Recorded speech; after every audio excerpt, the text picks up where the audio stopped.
मेरी माला टूट गई, मैं राम भजन से छूटी। भला हुआ मेरी माला टूट गई, मैं राम भजन से छूटी। मेरे सिर से टली बला, भला हुआ मेरी माला टूट गई, मैं राम भजन से छूटी। मैं राम भजन से छूटी। नमस्कार मेरे प्यारे भाइयों, मेरे परमात्मा के प्यारे जीव हंसों। मैं हमेशा मालिक से यही दुआ करूंगा कि आप सब मेरे भाइयों का विवेक पहले से ज्यादा और ज्यादा और ज्यादा से ज्यादा बढ़ता ही जाए, और ऐसी कोई चीज ना रहे जो मेरे भाइयों के समझ में ना आए। हर चीज बिल्कुल क्रिस्टल क्लियर, एकदम साफ ऐसी हो जाए, और कोई भी मेरा भाई 1% भी भ्रमित ना हो पाए इन कालदूतों के द्वारा।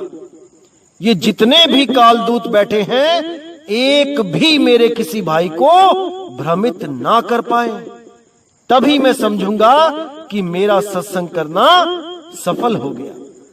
अगर एक भी मेरा भाई भ्रमित होता है तो आप सोच भी नहीं सकते कितना दुख होता है, कि कितनी मुश्किलों से उसको उन पुराने जालों से निकाल के बाहर लाया था, और वो दोबारा किसी कालदूत के जाल में फंस गए। एक भी मेरा भाई भ्रमित ना हो, मैं बंदी छोड़ से यही दुआ करूंगा।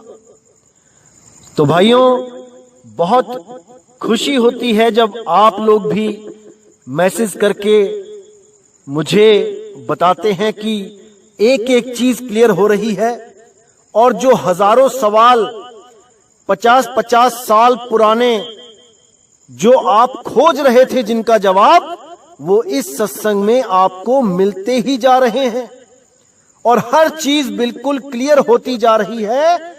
इस बात की मुझे बहुत ज्यादा खुशी है, क्योंकि मेरे भाई ये एक जन्म ही मिला है, इंसान जन्म, हमें सत्य की खोज करने के लिए।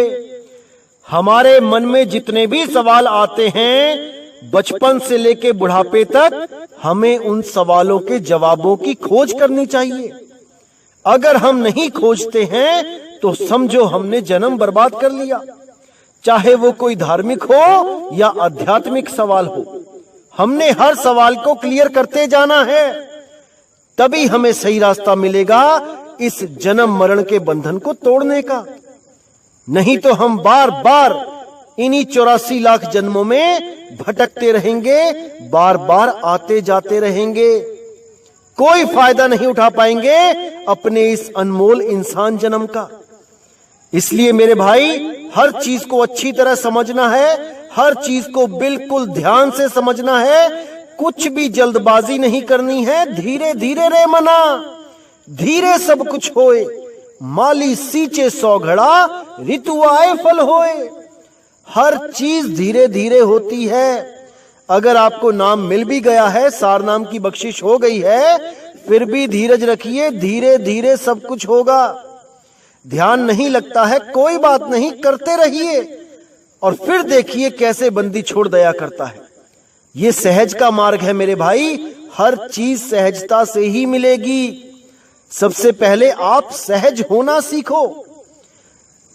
तो मेरे भाई, हर चीज को समझना है और हर चीज को बड़े ध्यान से सुनना है, ग्रहण करना है। तो आज जो हम वाणी लेंगे वो कबीर सागर से लेंगे। तो क्या कहती है वाणी? अनबू सागर तुम सन भाखा, समझ बूझ तुम दिल में राखा। धर्मदास जिन जानहु ज्ञाना, कलयुग केर चरित्र बखाना। कहूँ पुकार चेत रे भाई, ना चेते ममता बिगड़ाई। चेते हंस आए है द्वारा, नहीं चेते तेहि काल आहारा। तो साहिब यहां कहते हैं कि धर्मदास, तुमसे मैं अंबू सागर के विषय में बता रहा हूं, इसको समझ बूझ लो और दिल में रखो। धर्मदास जिन जानहु ज्ञाना, कलयुग केर चरित्र बखाना। कि धर्मदास, जो भी इस ज्ञान को जानेगा उसको मैं कलयुग के चरित्र के बारे में बखान करता हूं, अच्छी तरह समझा देना। कहूं पुकार चेत रे भाई, ना चेते मम का बिगड़ाई। पुकार पुकार के कहता हूं जीवों को कि चेत जाओ मेरे भाई, चेत जाओ। अगर नहीं चेतोगे तो मेरा कुछ नहीं जाएगा, तुम्हारा ही नाश होगा, तुम्हारा ही जन्म बर्बाद हो गया, तुम्हें ही 84 में भटकना पड़ेगा। चेते हंस आए है द्वारा, नहीं चेते ते ही काले आहारा। जो भी जीव हंस चेतेगा वो हमारे द्वारे आ जाएगा, इस सत्संग से जुड़ जाएगा, इस पंथ से जुड़ जाएगा। नहीं तो काल आहारा, नहीं चेते ते ही काल आहारा। जो नहीं चेतेगा वो काल के गाल में चला जाएगा, वो काल का ग्रास हो जाएगा, जन्म मरण के चक्कर में युगों युगों तक भटकता रहेगा, निकलने का रास्ता नहीं मिलेगा। क्योंकि कबीर साहब के ज्ञान को जो नहीं समझ पाते हैं, उन नादानों के बारे में मैं क्या कहूं। खुद तो डूबते हैं, लाखों करोड़ों को लेके डूबते हैं।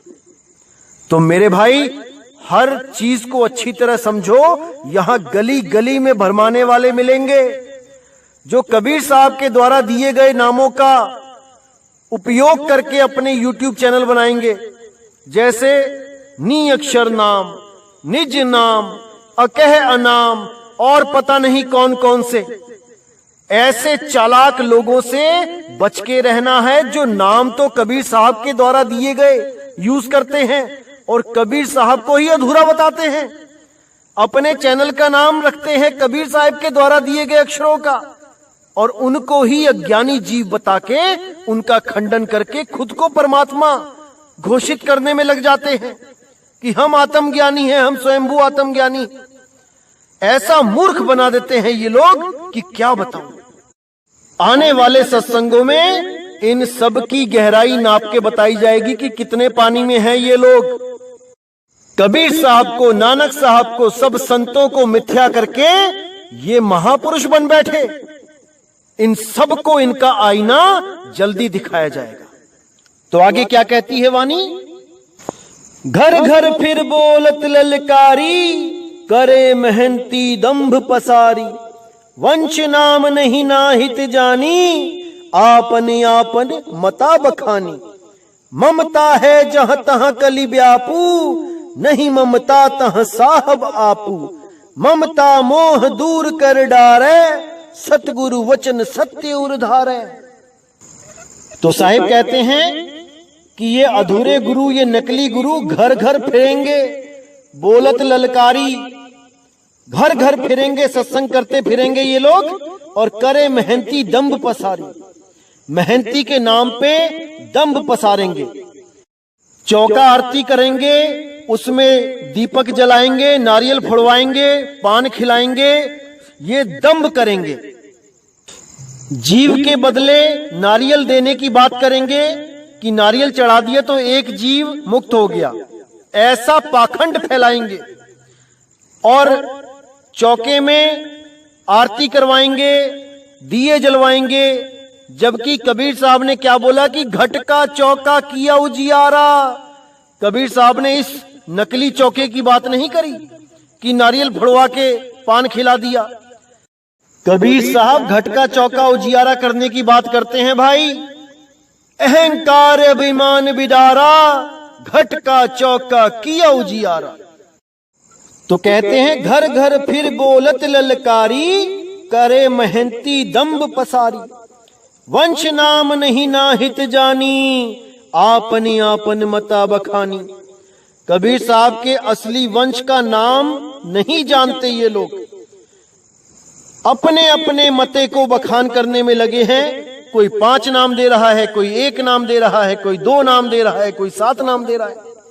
इन्हीं अक्षरों वाले नामों में उलझा उलझा के जीव को फंसा देते हैं। ममता है जहां कली बेआपू, नहीं ममता तहां साहब आपू। अब यहां पे साहिब ने बिल्कुल साफ इशारा कर दिया कि जो गुरु अपने पुत्र को गद्दी दे रहा है वो ममता में उलझा है, और जहां ममता है वहां काल है। कोई भी गुरु अपने शिष्य को गद्दी दे के जाए तभी वो गुरु है, नहीं तो वो पिता ही रह गया, वो बंधनों में ही रह गया। तो इसको अच्छी तरह समझ लो। ममता है जहां तहां कली ब्यापू, नहीं ममता तहां साहिब आपू। जहां पे ममता नहीं है, रिश्तेदारों से, घर वालों से कोई ममता नहीं है, वहां साहिब स्वयं प्रकट हैं। ममता मोह दूर कर डारे, सतगुरु वचन सत्य उधारे। ममता मोह को अगर गुरु ही दूर नहीं कर पाया तो चेले का ममता मोह कैसे दूर करवाएगा। सब अपने अपने बच्चों से प्यार करते हैं, गुरु जी ने क्या स्पेशल कर दिया? जो सब करते हैं वो गुरु जी कर रहे हैं। तो इसको अच्छी तरह समझना पड़ेगा मेरे भाई, क्योंकि जाल में आप फंसे हुए हो। इन अधूरे गुरुओं के जाल में अच्छी तरह फंस गए हो। अब निकलने के लिए केवल एक ही शस्त्र है आपके पास, वो है विवेक की तलवार। अगर विवेक की तलवारें आपने नहीं चलाई तो मेरे भाई ये जंग आप हार जाओगे। और मैं कदापि नहीं चाहूंगा कि मेरा एक भी भाई इस जंग को हारे। कभी नहीं हारना है। विवेक की तलवारें तिखी करके रख लो और ऐसा अज्ञान को काटो कि ये दोबारा सिर ना उठा पाए। तो क्या कहते हैं आगे? आज्ञा मान लगे जीव तीरू, रटत कहे हम सत्य कबीरू। पुरुष निरंतर खोजो भाई, घट भीतर रह काल समाई। कितना क्लियर कह दिया साहिब ने कि जो आज्ञा मान लेगा मेरा, जो भी जीव मेरी आज्ञा मान लेगा उसको तीरू, उसको पार कर दूंगा। रटत कहे हम सत्य कबीरू, जो मेरे ज्ञान को समझ लेगा वो यही रटता रहेगा कि भाई कबीर साहब ही सत्य हैं, उनका ही ज्ञान सत्य है। पुरुष निरंतर खोजो भाई, घट भीतर रह काल समाई। अब यहां पर दोनों घटों की बात कर दी कबीर साहब ने। एक घट जहां पे हमने पुरुष को खोजना है वो है आत्म घट, और एक घट जहां पे काल बैठा है वो है शरीर घट। तो इस घट में जहां काल बैठा है वहां क्या बोला कि घट भीतर रह काल समाई। और ये जितने भी दुनिया के गुरु बैठे हैं ये सब के सब इसी शरीर में इस काल को ही परमात्मा मान के जन्म बर्बाद कर रहे हैं, अपना भी और अपनी करोड़ों लाखों संगत का भी, क्योंकि इनको परमात्मा का ज्ञान ही नहीं हो पाया, उस घट की परख ही नहीं हो पाई जिस घट से परमात्मा की प्राप्ति होती है। तो साहिब ने बहुत अच्छा इशारा किया है यहां पे। केवल विवेकी भगत ही समझ सकते हैं इसको, बाकी जितने भी इंगला पिंगला सुषमना में ध्यान लगाने वाले हैं ये इन बातों को नहीं समझ सकते, क्योंकि ये अंदर ही जाएंगे, इनके पास और कोई ज्ञान है ही नहीं। तो कहते हैं पुरुष निरंतर खोजो भाई, घट भीतर रह काल समाई। काहू खोजत खोजत पाया, काहू खोजत जन्म गवाया। काहू खोजत खोजत भयऊ, बहुतक खोज खोज मर गयहू। तो साहिब कहते हैं कि काहू खोजत खोजत पावा, जिसने पुरुष को खोजा उस आत्म घट में कईयों ने उसको पा लिया। काहू खोजत जन्म गवाया, ये घट वालों की बात करी है कि घट वालों ने अपना जन्म गवा लिया। काहू खोजत खोजत भयऊ, यानी कुछ लोग खोजते खोजते वो स्वयं हो गए। भयऊ खुद ही हो गए, वो जिसको वो खोज रहे थे वो स्वयं ही वही हो गए, यानी सोहम सत्य कबीर। और बहुत तक खोज खोज मर गए हूं, ये घट वाली बताई है कि बहुत से लोग घट में खोज खोज के मर गए, उनको वो नहीं मिला क्योंकि वो घट में है ही नहीं। इस आत्म घट के अलावा अगर कोई तन घट में उस परमात्मा को ढूंढता है तो वो नहीं मिलेगा, क्योंकि वो विदेही है भाई, वो देही नहीं है। समझ जाओ इस बात को मेरे भाई, समझ जाओ। तो आगे कहते हैं, कलयुग भक्ति कठिन बहुत आई, उलटी पलट के पंथ नशाई। कलयुग जीव चतुरते नाशु, शब्द हमार न कर विश्वासु। अब कितना क्लियर बता दिया इन्होंने कि कलयुग में भक्ति बहुत कठिन होगी। क्यों? क्योंकि ये उलट पलट के पंथ नशाई, ये जितने भी अधूरे गुरु आएंगे ये पंथों में मेरे ज्ञान को उलट पुलट देंगे, ये आपको भ्रमों में डाल देंगे। ये कहेंगे कबीर साहब मंत्र देते थे, मंत्रों के द्वारा मुक्ति करवाते थे, श्वासों का जाप करवाते थे, अनहद नाद सुनवाते थे, पता नहीं क्या क्या बोल के भ्रमित करेंगे। तो कहते हैं कलयुग जीव चतुरते नाशु, ये जितने भी चतुर जीव हैं कलयुग के, ये सब गलत रास्ता बताएंगे और नाशु जीवों का नाश करेंगे। ये जितने YouTube चैनल अब बनने वाले हैं और बने हुए हैं जो हमारे खिलाफ बोलते हैं, ये वही चतुर जीव हैं जो आपका जन्म बर्बाद करने के लिए कमर कस चुके हैं। लेकिन मेरे भाइयों, एक एक चीज को अच्छी तरह समझते रहना, वरना ये लोग अपना दांव खेल जाएंगे और आपका ये अनमोल जन्म हमेशा हमेशा के लिए बर्बाद हो जाएगा। आपको ये लोग कहेंगे श्वासों का जाप करो, सोहंग सोहंग करो, ओहंग ओहंग करो, ओम सोहम सत्य कबीर करो। मेरे भाई, इस भ्रम में मत फंसना, मत फंसना, मत फंसना, नहीं तो स्वयं कबीर साहब भी आके नहीं बचा पाएंगे, क्योंकि उन्होंने वाणियों में पूरे संकेत कर दिए हैं कि वो कैसी भक्ति करवाते हैं। अगर अभी भी आप नहीं समझ पाए तो मेरे भाई कोई आपको नहीं बचा पाएगा, क्योंकि साहिब ने बुद्धि विवेक सबको दिया है, सारे सबूत दिखाए जा रहे हैं आपको, एक एक वाणी को खोल के बताया जा रहा है। इससे ज्यादा कोई कुछ नहीं कर सकता आपके लिए। इसलिए आपने पूरा विवेक लगा के अपने जीव का कल्याण करना है। अभी लाखों आएंगे आपको भ्रमित करने वाले। तो आगे क्या कहते हैं साहिब? काल चरित्र अपार धर्म न, जीव कहा ना मानी है, बार बार पुकार सब सो, सत्य भक्त ना ठानी है। यानी इस काल का चरित्र इस कलयुग में इतना अपार होगा कि इसी को सब धर्म मानेंगे और जीव हमारा कहा नहीं मानेंगे। बार बार पुकार सब सो, सबसे मैं बार बार पुकार रहा हूं, बता रहा हूं, समझा रहा हूं, सत्य भक्ति न ठानी है कि जो तुम ये सब कर रहे हो ये सत्य भक्ति नहीं है। सत्य भक्ति को ठानो, तब तुम्हारा जन्म मरण से खेड़ा छूटेगा, नहीं तो हमेशा के लिए जन्म मरण में उलझे रह जाओगे। किस चीज से जन्म मरण टूटेगा? केवल आत्म ज्ञान से। इस जीव अवस्था को त्याग के, इस शिव अवस्था को त्याग के हमेशा के लिए आत्मा में स्थित हो जाओ।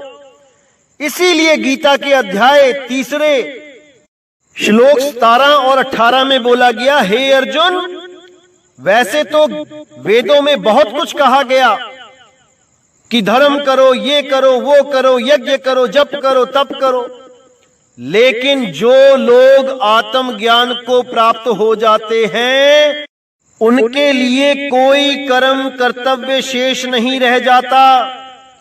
कोई यज्ञ नहीं, कोई मंत्र नहीं, कोई तीर्थ नहीं, कोई पूजा नहीं, कोई पाठ नहीं, केवल और केवल आत्म ज्ञान में स्थित हो जाना ही परम मोक्ष होता है। और जो लोग आत्म ज्ञान में स्थित हो जाते हैं वो किसी अन्य जीव पर निर्भर नहीं रह जाते कि कोई आएगा उन्हें बचाएगा, उन्हें सतलोक ले जाएगा, उन्हें अलखलोक ले जाएगा, उन्हें त्रिकुटी से पार कराएगा। वो स्वयं ही आत्मदेव हो जाते हैं, समर्थ पुरुष हो जाते हैं। तो इसको अच्छी तरह समझ लो मेरे भाई, तभी आपका ये अनमोल जन्म लेखे लगेगा, अन्यथा इन 84 लाख के जानवरों की तरह ही आप भी अपना अनमोल जन्म नष्ट कर जाओगे। इसी का संकेत साहिब ने एक जगह और दिया है, इसको भी ध्यान से समझ लो। तो क्या कहते हैं साहिब? धर्मन सुन ही शरीर विचारा, पुरुष नाम काया ते न्यारा। प्रथम ही मूल कमल दल चारी, तह रहु देव गणेश पसारी। विद्या गुणदायक तिहि कहिए, षटदश अजपा ध्यान सुलहिए। अब यहां पर सीधे बता दिया कि हे धर्मदास, मैं तुम्हें शरीर का विचार करके बताता हूं कि क्या है इस शरीर में और क्या है शरीर से न्यारा। तो धर्मदास, ये जो शरीर है इसके अंदर गणेश जी, ब्रह्मा जी, विष्णु जी, शंकर जी, माता काल सब विराजमान हैं, लेकिन पुरुष नाम काया ते न्यारा वो इस काया में नहीं है। लेकिन ज्ञान देते हुए अच्छा और बुरा दोनों चीज बताई जाती है ताकि शिष्य कहीं भ्रमित ना रहे। इसलिए साहिब ने मूल कमलों का भी जिक्र किया, लेकिन शुरू में ही बोल दिया कि पुरुष नाम काया ते न्यारा। पुरुष का नाम लेने के लिए, पुरुष को ध्याने के लिए, पुरुष को प्राप्त करने के लिए काया में जाने की जरूरत नहीं है। कोई इंगला पिंगला सुषमना नहीं, कोई सोहंग ओहंग का जाप नहीं, कुछ नहीं। और जो भी कहे कि ये सब तो करना पड़ेगा, तो वो अभी मूल ज्ञान की ABC नहीं जानता। तो भाइयों, आपको ऐसे लोग भी मिलेंगे जो आपको कहेंगे कि जाप मरे अजपा मरे अनहद भी मर जाए में जो जाप मरे है, यानी कि आपने एक बार सोहंग बोल दिया मुंह से तो वो जाप हो गया और मर गया। ऐसा मूर्ख बनाते हैं ये लोग। यहां पर गणेश जी के ही षट सत यानी कि 600 अजपा ध्यान जाप बोले हैं यहां पे। उसके आगे षट सहस्त्र अजपा बोला गया, ब्रह्मा सावित्री सुर राजे, षट सहस्त्र अजपा तहां गाजे। और ये मूर्ख कहते हैं कि एक बार सोहंग बोल दो तो जाप हो गया और वो छोड़ दो तो मर गया। ऐसा मूर्ख बनाते हैं ये लोग। अरे मेरे भाई, जाप एक बार बोलने से नहीं होता, जाप जप जप के सिद्ध करने होते हैं, तब वो जाप कहलाता है। बिना गुरु धारण किए जो ये ज्ञान बोलते हैं, इनका यही हाल होता है। जो मन में आया बोल दिया, कोई सिद्धांत नहीं, कोई सिर पैर नहीं किसी बात का, बस जो मन में आया वो बोल के लोगों को भरमा दिया। और कुछ भी पूछ लो तो लग जाते हैं गालियां देने। ऐसे लोगों से भाइयों बच के रहना है, एक एक चीज को समझना है। ये भाई आपकी पूरी मदद करने को तैयार है, आप बिल्कुल चिंता ना करें।